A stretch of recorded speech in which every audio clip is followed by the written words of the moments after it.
retreat, fly on the left, fly on the right. Speed gear adjustment, speeding up and slowing down. Press the headless mode button. The remote control will give a prompt tone.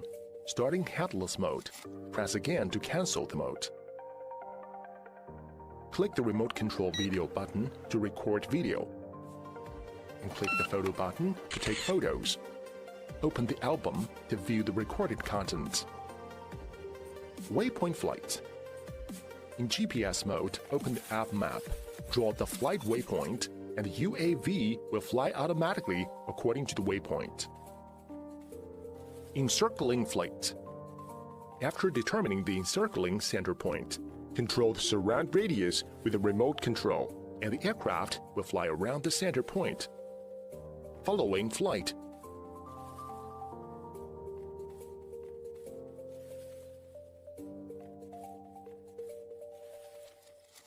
GPS return. Press the return key and the aircraft will automatically return to the takeoff point. Gesture shooting. Give V-shaped gesture and take pictures automatically 3 seconds after successful recognition. Face the camera, close the 5 fingers, and raise one hand horizontally. After successful recognition, start automatic video recording, make gestures again, and stop video recording.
In the collision and thinking a spark of inspiration, we are committed to exploring breakthroughs in technology, aspiring to surpass mediocrity and support traditional design.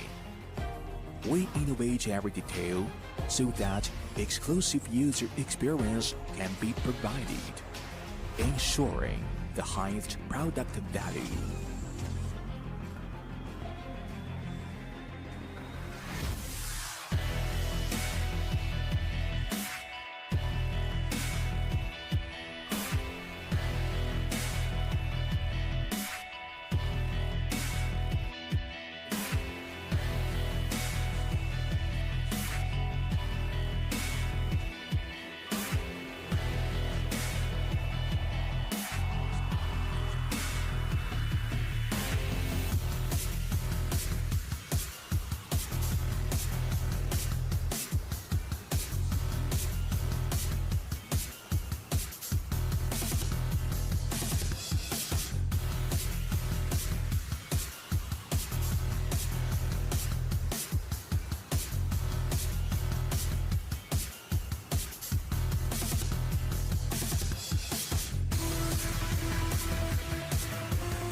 If I have the chance to be an inspiration, I'm happy because that means I have done something more or less right. I am Jackie X. I was active in motor racing, reasonably successful, and today I'm really very grateful to all these people who made me who I am. He has the right values which are really compatible with Genesis. He's a winner and has all the human values that we consider also to be distinctly Korean.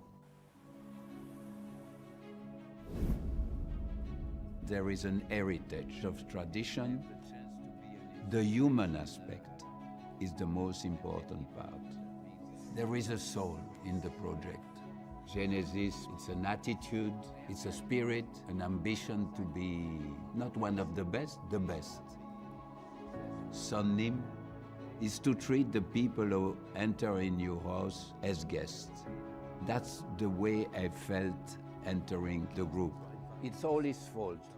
He is the man who invited me to join. He is one of the persons that fueled my passion for cars. What a privilege to live the present and the future with you. I am entering a new world, and it's a fascinating world. I hope I can play a small role to apply the credit I've received in motor racing to them. When we say performance, we talk about challenging. When we talk about luxury, we talk about rewarding. And we want to create the perfect harmony between those two. The car has to give you fun. Your future customers are going to be the referee of your success, and they need to be respected. Speed is, of course, an important aspect. I'm not interested in speed. I love to win. That's the goal. It's easy to win when you have a good car. It's not anymore about me, myself, and I. I have a strong feeling about the group. You're so strong when you are sharing the same goals. Success. But without being arrogant. That's what it represents today for me to join Genesis. There is a complete synchronization between what he did and what we do. Jackie, with his incredible talent in motivating people, makes him so valuable for us. You are so much stronger together. Alone, you're nobody. It's not anymore about me, myself, and I. I have a strong feeling about the group. You're so strong when you are sharing the same goals. Success. But without being arrogant. This is a high-speed drone, and this is me moments before I attempted to break the Guinness World Record for the fastest drone in the world. Last year, my dad and I did something similar with the original Peregrine drone. But this year, we're trying to take our drone to the next level and crush the competition that came before it. There are many different aspects of design when it comes to creating a high-speed drone, but I've decided to narrow it down to 4, which we will go through in this video. Which, by the way, was the most frustrating and difficult project I've ever worked on. The first design aspect is the frame. For our frame material, we went with carbon fiber because of its wide availability and incredible strength. We got our custom frames cut at Flying Robot in Cape Town using a CNC machine. Also, just a quick thank you to Insta360 for sponsoring this video. I'll be using their Go 3 camera to shoot loads of different parts of this video. So all the CNCing is finished, and you'll see we've got these really nice carbon fiber pieces. And the great thing about CNCing is you get really high precision. So you'll see that these motor mounts for the holes line up perfectly with the actual mounts on the motor. We did get the mounting hole dimensions wrong on these CNC cuts, so I'm out here in the garage to drill new holes. I love how the Go 3 is magnetic, which makes it super easy to mount to a bunch of random locations and get some really interesting angles.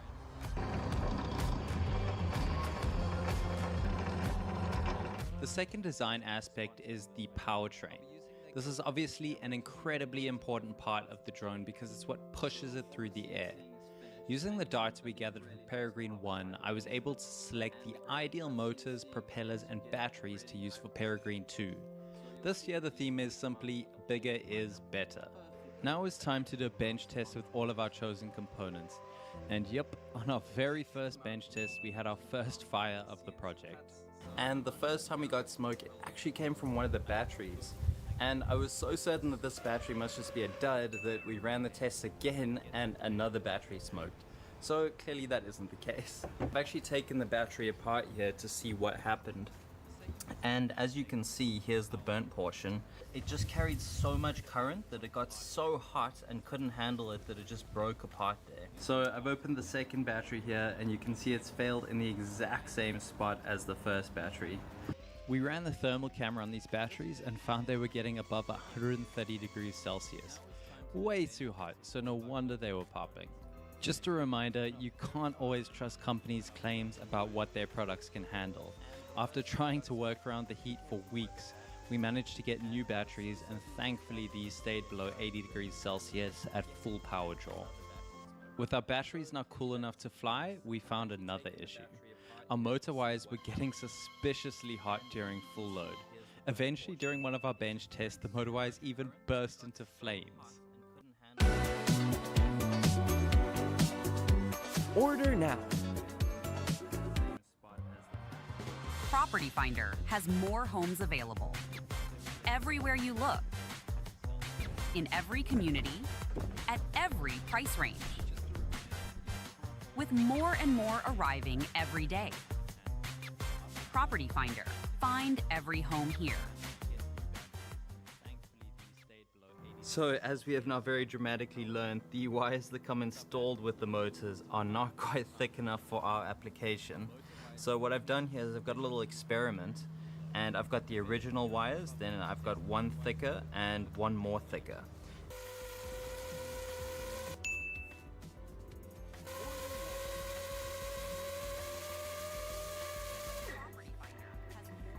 As you can see, the thin wire got so hot that it desoldered itself from the ESC.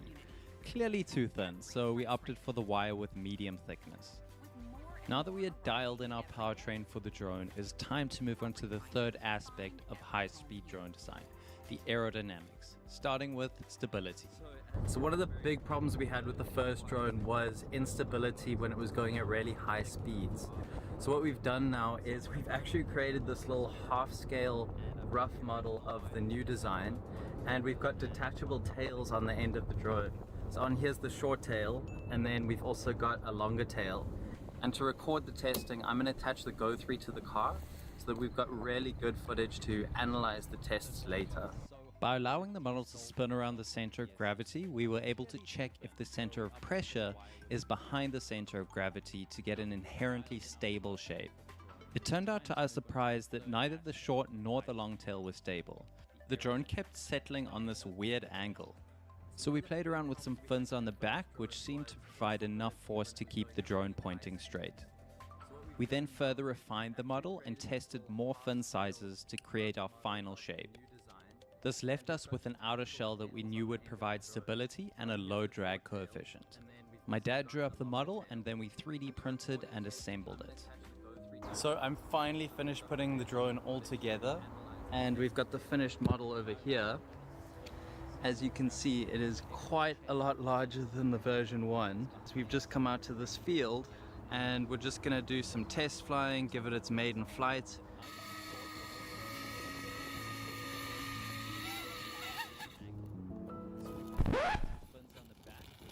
Well, in case that wasn't obvious enough, that didn't go. We then further refined the model and tested. This is a high-speed drone, and this is me.